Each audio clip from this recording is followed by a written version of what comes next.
6, is currently hospitalized, battling for his life. Police reported that the vehicle was traveling at a fast rate when it crashed into a crane that was parked on a parapet along the roadway.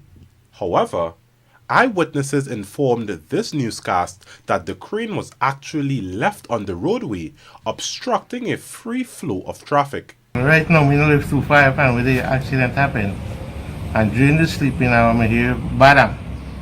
When I get up and go by the landing in front, I see the car there by the next side of the road, which is both from the crane and go to the other side of the road.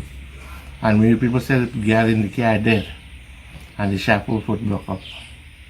And then police come afterward and they pull out the car. And they were gone to hospital. And I think the contractor is supposed to put a better signal to the vehicle owner and can see that work going on at the head there. Because when you reach right up actually, then you notice the sign. The sign. So there's no light there. No light. So do you think that that's a hazard there? Right? How long it's been like this? Like about 3 weeks now. Okay. So the contractor is supposed to put on signal like during the night that people can take care that something will go ahead there, some work will go on at the head. Because if you not come for the day or you not belong to this area and you come from a strange area, you don't know what's going on, especially in the night. Meanwhile, according to reports, the 18-year-old was flung out of the vehicle and landed in a canal following the crash. She whole body broke up. Brain dismantled. Foot, neck, everything just break up. I hurt. It hurt me real bad because I'm a first bander. And as a father, you must not feel hurt. The young woman had only 8 months ago moved out of her parents' home to go live with her boyfriend, against her father's approval. This caused the father and daughter to not be on speaking terms, and up to the time of her demise, they were unable to make amends. Police investigations are continuing. I am Michelle Henry, reporting for The Evening News. A teenager is now dead and another man is battling for his life after the car in which they were traveling crashed into a concrete fence on Saturday evening at Fairfield, Region 2, ESSEQUIBO Coast. Michelle Henry joins us again with the details. The dead teen has been identified as 16-year-old Julio Joseph of Pomona Housing Scheme along the ESSEQUIBO Coast. He was a student of Aurora Secondary School who was slated to write his Caribbean Secondary Examination Certificate next year. Joseph was a passenger in a motorcar being driven by his 20-year-old friend at the time of the crash on Saturday evening at Fairfield. His friend Gavinash Narain of Underneming Sandpit is presently in the intensive care unit at the Sudi Hospital suffering from broken bones on his body and other injuries. Narain was reportedly driving the motorcar at a fast rate of speed, which led him to lose control and crash into a concrete fence. At the time of the accident, the 16-year-old was reportedly in the back seat. Following the smash-up, Narain and Joseph were pulled from the wreckage in unconscious states and were taken to the Sudi Public Hospital, where the teenager was pronounced dead. The teen's mother, Onkia Prasad, explained to the Evening News that her son had left home on Saturday for the barbershop and promised to return as soon as possible. After some time, he returned home with a friend's scooter and informed her that he was accompanying Narain to Supinam to pick up his mother, who was expected on the ferry. At around 22 hours, the mother said she made contact with her son and he informed her that they were at Supinam and that his friend was consuming alcohol. Then at midnight, the woman received the dreaded news about the accident. The police are continuing their investigations. Michelle Henry, The Evening News. Meanwhile, a 69-year-old man was on Sunday shot dead during a home invasion at Westminster Housing Scheme, West Bank, Demerara. Dead is Jairam Ramkishun, a construction worker and father of two sons aged 24 and 25. Reports are that Ramkishun and his wife were asleep when, at around 1:30, they were awakened by three men dressed in hoodies, one of whom was armed with a gun. The bandits demanded that the woman hand over cash and jewelry, and in the process of doing so, one of them lashed her several times to the head with the gun. The contractor then engaged in a scuffle with the men, during which one of his sons, who was home at the time, came out of his bedroom. Together, they managed to force the suspects out of the house. During the scuffle, the son received a stab wound to the left side of his rib area. Nevertheless, the perpetrators exited the house, after which Ramkishun armed himself with a cutlass and pursued them. In so doing, the contractor was shot. The wife recalled hearing a loud explosion, and upon checking, she saw her husband lying motionless with his face in a pool of blood in the yard. She then contacted a family friend who reported the matter to the police. The scene was processed and two 9mm live rounds and one 9mm spent shell was recovered. Investigations are continuing. We now tell you that the Georgetown Chamber of Commerce and Industry is calling for an independent probe into allegations of corruption and financial irregularities within the Guyana Police Force. Find out more in this Kelroy Williams report. This call comes in light of damning allegations against Deputy Commissioner of Police Calvin Brutus, who has since proceeded on leave to facilitate an investigation by the Special Organized Crime Unit, SOCU. It is alleged that Brutus reportedly deposited $15 million into his account at the Police Credit Union on December 15, 2023. The money was allegedly returned to him the following day, and the source of fund was given as contributions from before, during, and after his wedding. The Georgetown Chamber of Commerce and Industry (GCCI) has since expressed its concerns over such revelations. In a statement on Monday, it said, quote, "As the body responsible for upholding and enforcing the laws of Guyana, it is repugnant that the very individuals who have been empowered to maintain law and order in the country are engaging in malpractices, which brings the four questions of the GPF's credibility and objectivity," end quote. It further stated that if the agents of the state who are responsible for maintaining stability and lawfulness are engaged in malfeasance, then they can no longer be trusted to uphold the standards that they ought to be enforcing. According to the Chamber, the Guyana Police Force must not operate with impunity. In fact, the members of the force must be held at a higher degree of accountability. Failure to act can be viewed as a sentence to corruption, and this can lead to a descent into lawlessness. The GCCI was adamant that an independent probe is needed in the interest of objectivity and transparency. SOCU, which has been tasked with investigating these issues, is an arm of the police force. Only last week, Vice President Dr. Barra Jagdeo reaffirmed the government's confidence in the ability of SOCU to investigate allegations against Brutus. Kelroy Williams, The Evening News. Michael Henry joins us now to report that within 8 to 9 weeks, farmers can expect to receive a new combination of 4 chemicals with 4 new active ingredients from India designed to combat paddy bugs and other pest infestations. Here is more. Due to the ongoing paddy bug infestation drastically impacting rice productivity in Region 6, farmers will soon receive aid in the form of 4 new combination chemicals and 4 new active ingredient systems from Indian-based company Rainbow Chemical. These chemicals are expected to arrive within 8 to 9 weeks.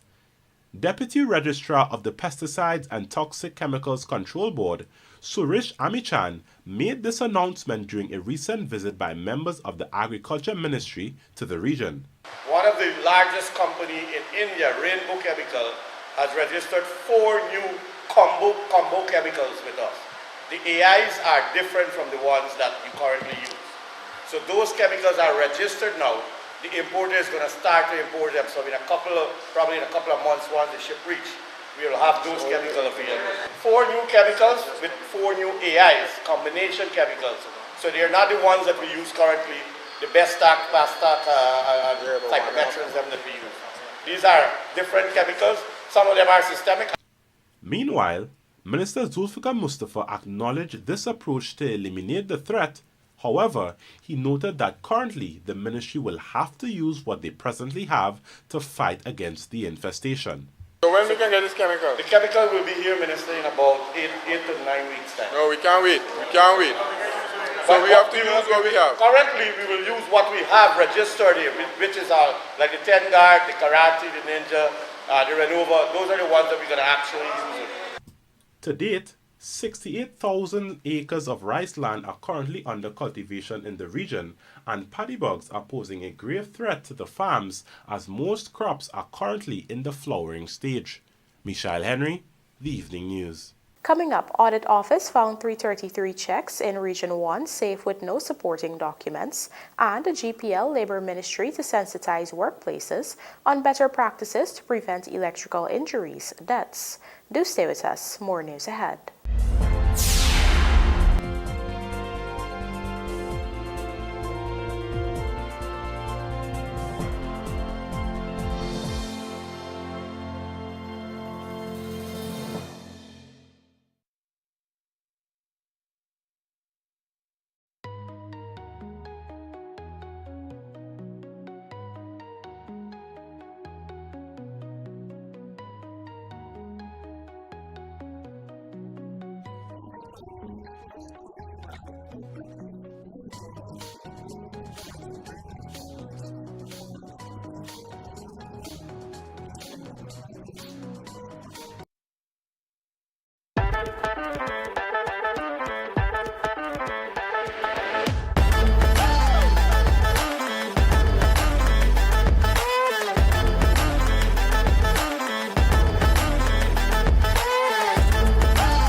Transitions Light Intelligent Lenses. Pick your color. Choose your style.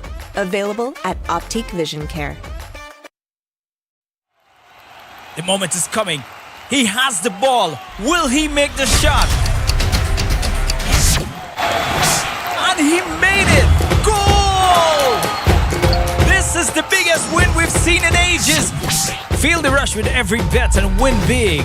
Play online at www.ibetgamesui.com. With iBet Supreme, every game is your game. iBet to win with iBet Supreme. Must be 18 years and older to bet. Need quality electrical or hardware supplies for domestic, commercial, and industrial usage? Visit SPR Enterprise. We stock a wide variety of tools, transformers, connectors, cables, line hardware, and control products at competitive prices. Check us out for brands such as Square D, Eaton, Fluke, Klein, and 3M. We are located at 45 Brick Dam, Georgetown, or call us on 223-5699, 223-5687, or WhatsApp 639-7193. SPR Enterprise, your single source for quality electrical products. Did you know Guy Super 95 gasoline has an octane rating of 95, the highest rating available in Guyana? This premium fuel is known to enhance the performance of your engine, making it run smoother and more efficiently, leading to better fuel economy and improved performance. Choose Super 95 for more mileage and better overall performance. Attention homeowners and contractors. You must see the wide variety of toilet sets of Gaffurs before you build. They have two types of toilet designs: S-trap, which goes down into the floor, and P-trap, which goes out through the wall. Both designs come in dual flush and lever flush. The dual flush helps conserve on water usage, and both are fitted as normally done. Spare parts are readily available for all the toilets sold at Gaffurs. So get quality sanitary ware products at affordable prices for home or office from Gaffur's MacDoom Mega Complex and outlets at Parika, Means, Land of Canaan, BV, Rose Hall, Kanji, and Diamond.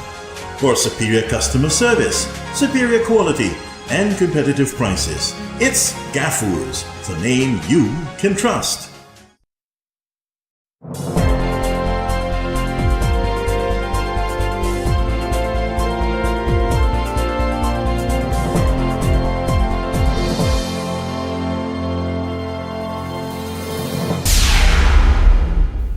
Welcome back. You're watching the Evening News. The Public Accounts Committee on Monday sought an update on the Audit Office's investigation of 333 checks it found in a safe, totaling a whopping $133.9 million that had no supporting documents. Gerald Bryan tells us more. The Public Accounts Committee on Monday sought updates on the Auditor General's 2019 findings regarding Region 1's management of its finances. Specifically, an update was sought on the 333 checks totaling $133.9 million that were found in a safe when the Audit Office visited in 2020.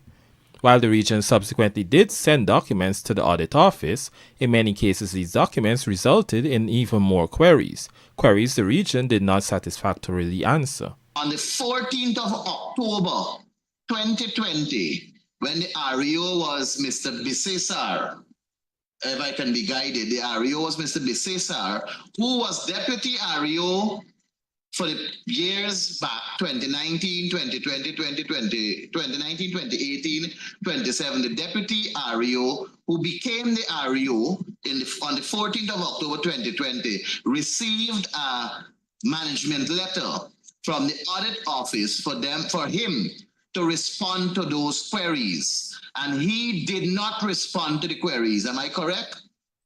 He did respond to the queries. But he did not satisfy the request in terms of providing those documents. Right. To this, Audit Director Gitanjali Singh noted that while the then Regional Executive Officer did respond, satisfactory answers and the missing documents were not provided at the time. In 2021 now, the Audit Office went into the region. They actually got the opportunity to go into the region. And when they went into the region, they found all the documentations to satisfy these 333 checks. Am I correct?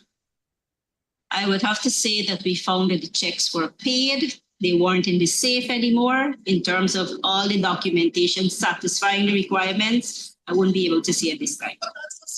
But that you would have had to pay a check. You would have had to have the voucher for it to be signed. We would not have gone back and done 100% of verification on a prior year. We are doing the current year. It was also disclosed by the Audit Director that they verified that some of the checks had been paid over and orders returned to the Consolidated Fund in a subsequent visit.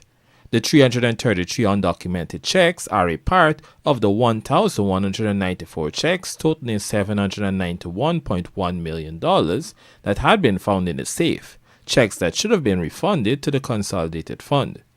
Gerald Bryan, The Evening News. The Ministry of Labor and the Guyana Power and Light Incorporated have collaborated to spearhead a nationwide occupational safety and health sensitization project with a special focus on preventing injuries and deaths by electrocution. Trishelle Sobers reports. The safety sensitization program aims to address any disregard for safety protocols in workplaces, especially when it comes to electrical matters. It is being rolled out by the Ministry of Labor in collaboration with the Guyana Power and Light Incorporated. Consultant at the Labor Ministry's Occupational Safety and Health Department, Gwyneth King, told the Evening News that the initiative will target Regions 2, 3, 4, 6, and 10. She explained that the move answers a direct call issued to the ministry by GPL. Anything that has to do with any accident that has to do with electricity generation, we collaborate with GPL. And what we have, what we should be bringing out shortly is a seminar for contractors or for the construction industry. Just to sensitize them about not only electrical hazards, but generally hazards associated with the construction sector. Commitment or their involvement in making efforts to reduce accidents. In the meantime, King explained that the ministry and by extension the government will reinforce the need to conduct risk assessment on job sites prior to the commencement of operations. Look, one of the things that they need to do is when they have these jobs, they need to conduct a risk assessment before they begin. That risk assessment is very, very important. And they need to create that awareness, sensitize the workers about safety and health in the workplace. They need to do that. and they need to ensure that they wear the respective or the required protective wear. Guyana has recorded at least 3 workplace fatalities thus far for 2024, which are of electrical origin. One recent case that occurred on July 16 at Lot 37, Section C, Land of Canaan, claimed the life of a 28-year-old construction worker, Christopher Paul Fernandez. Senior OSH officer Darwin Bourne is leading the investigation to ascertain the cause of the accident and make recommendations to prevent similar reoccurrences in the future. King told this newscast that the investigation into this and other cases are still ongoing. On Sunday, when the Guyana Conference of the Seventh-day Adventists hosted a mega national health fair, President Dr. Irfan Ali committed his government to aid the church's efforts in making more preventative care available to the community through the provision of cervical cancer screening services and vouchers. In his feature address at the opening ceremony of the Health Fair Business Expo and Family Fun Day at the Guyana Exhibition Center in Sophia, the head of state lauded the church for the role it was playing and pledged that the state would also assist it in the delivery of preventative and curative medical care to the community. Kelroy Williams tells us more. I want to extend our services too to the church, because I believe that your work is evidence of the type of environment we want to create in service to people. So throughout your medical outreaches now and in the future, all the members of community, because I want to make this very clear, especially to those in every community and who are not here and listening, that this is not only members of the church who can benefit. When the church speaks about the community, it's everyone. This facility is open to everyone. That was President Dr. Irfan Ali addressing the opening ceremony of the Health Fair Business Expo and Family Fun Day at the Guyana Exhibition Center in Sophia on Sunday. The support of the state, according to President Ali, would also include facilitating surgeries for cataracts, eyewear distribution, and ensuring that young girls and women are scanned for cervical cancer. The President therefore charged the church with supplying the list of patients to the government, which will provide the necessary assistance through the Ministry of Health. President Ali also urged that the platform provided by the church be used to accomplish cervical cancer screening. President Ali assures that vouchers would be provided for both the cervical screening and for the spectacles program. Director, I want you to use this platform to coordinate with us the program of cervical cancer scanning. And we are ready and willing to work with you, either through the vouchers or through the partnership, on having the women that come and young girls scan for cervical cancer, and we'll fully take care of that program. You see, the difference is that the church is in a position of trust. That is why the church has an immense responsibility in public health, because the church must use that position of trust to educate the members in the community on health care, but importantly, on letting them understand the type of programs that are beneficial to them. President Ali called on the church to challenge itself to match the national efforts at getting preventative health care into the communities. Further, he noted that the community itself has a responsibility to access available treatment and services that would allow them to care for their own bodies. Further, the Guyanese leader pledged to support the church with a $2 million donation that would go towards covering transportation, logistics, and other costs associated with organizing the medical outreach. He lauded the Seventh-day Adventist Church for its altruistic nature and noted the importance of community according to the scriptures. Kelroy Williams, The Evening News. The Rotary Club of New Amsterdam has signaled a call for more awareness on autism in Guyana. The call was made on Saturday by President of the club, Keen Reed, who was at the time commissioning a play park for children with special needs at the Overwinning Primary School situated at Islington, Greater New Amsterdam. Michael Henry has that story. Overwinning Primary School is to have 2 classes for children with special needs for the new school year. Funds for the Play Park for Children with Special Needs project were raised at Cocktail Bar at the BERBICE Expo. President of the New Amsterdam Rotary Club, Keen Reed, said the project is only the beginning of what it has planned for the next year to educate the population on autism.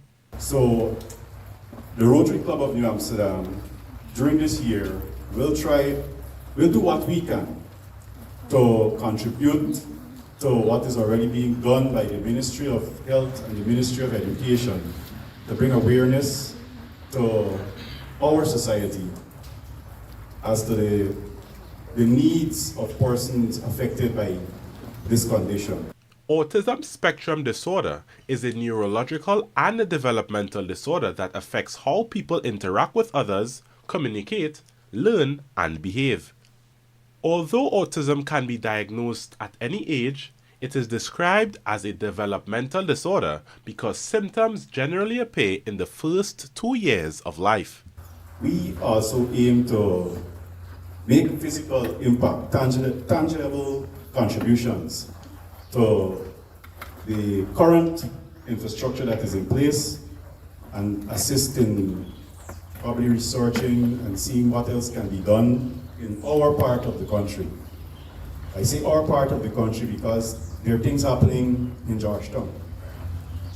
But the students in BERBICE, it's difficult for them to access those resources. So we have to take some initiative and try to bring that to this county so that persons probably from West Coast and East BERBICE can benefit from those resources. Meanwhile, Medical Superintendent of the New Amsterdam Hospital, Dr. Vasana Henry, pointed out that it had been estimated that 1 in every 100 children had autism, but some studies suggest that the figures are higher in many low and middle income countries. So 1 in every 100 can move to maybe 2 or 5 in every 100. It's important that once autism has been diagnosed, children, adults, adolescents with autism and their carers must have relevant information, services, referral, and practical support in accordance with their individual and evolving needs and preference. So it's not that it must be there, but it's geared towards their individual needs because each autistic child has a different need as compared to the other. I am Michael Henry, reporting for The Evening News. 70-year-old Sandra Hendricks received a brand new house on Sunday through the government's Men on Mission initiative. Kelroy Williams has this story. 70-year-old Sandra Hendricks acquired a land at Farm East Bank Demerara some 7 years ago, but had doubts that a building would ever be erected there, especially since she has gotten older. But her doubts were dispelled when the Men on Mission initiative stepped in and helped her finally own her home. The woman received the keys to her new home on Sunday during a simple ceremony. I feel wonderful, and I thank Dr. Ifanali and Mission Mom for this, because I could never see this happening on my own, on my own. So I'm very thankful. Before, the woman lived with her family members in Diamond on the east bank of Demerara. And according to her, the living conditions there is not good for her age. Meanwhile, also speaking at the handing over ceremony was Minister within the Office of the Prime Minister with responsibility for public affairs, Kwame McCoy, who highlighted that the initiative does not only cater for women. The question asked of him about whether this is a program where women only will benefit. It is not exactly a program where only our women in society would benefit because it's named Men on Mission. It's a program in which all our people we'll bring along with us. But our women find themselves in a more vulnerable state, in many cases, single parent. In this regard, the minister encouraged men to step up and take on their responsibilities in society. The Men on Mission initiative, which was launched in 2022 by President Dr. Afrin Ali, was implemented with the intent to reposition the role of the male population in society by tackling major issues such as violence against women and children and being more responsible. Kelroy Williams, The Evening News. And now for a look at the bridge reports. The Demerara Harbour Bridge will be closed to vehicular traffic on Tuesday, July 23, 2024 at 4 hours for a period of 1.5 hours. Meanwhile, the BERBICE Bridge is scheduled to be closed to vehicular traffic at 5 hours 30 on Tuesday, July 23, 2024, also for 1.5 hours. Hetmeyer shines a GCB U17 trial game and Linden clinched 2024 ExxonMobil Youth Relay title. Details of these stories and more coming up in the Sportcast, sponsored by MacCorp.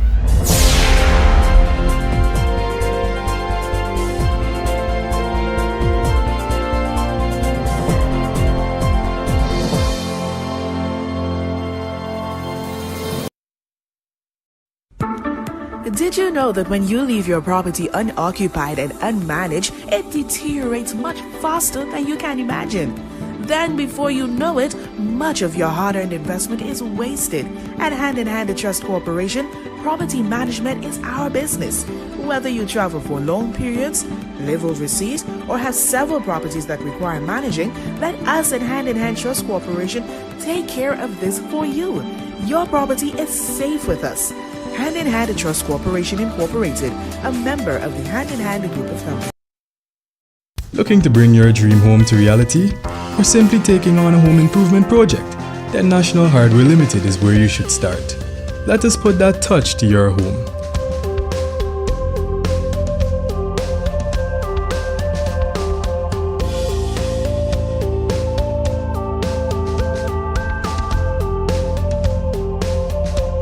Choose from over 1,000 Berger Paint original hues for any surface.